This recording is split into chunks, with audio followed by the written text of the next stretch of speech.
Hello, this is Stephen Hawks. I'm going to go over some basic tools for ceramics, starting with the throwing tools. Of course, you got your wheel and your kiln; those are essential. And or you can hand build, and there's different kind of building tools. But I'm going to go mostly over what's used for pottery. So first you have to have the clay, but that's not a tool so much as just the tools don't matter if you don't have the clay.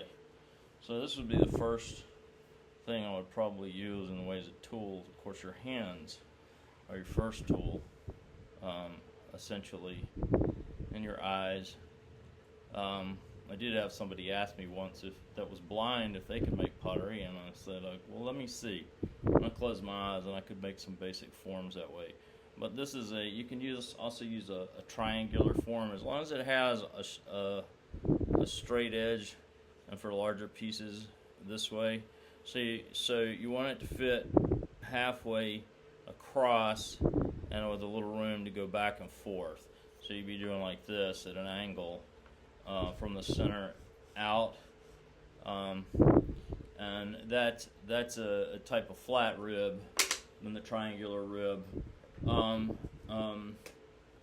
You would also need a set of some sponges. I usually have a variety.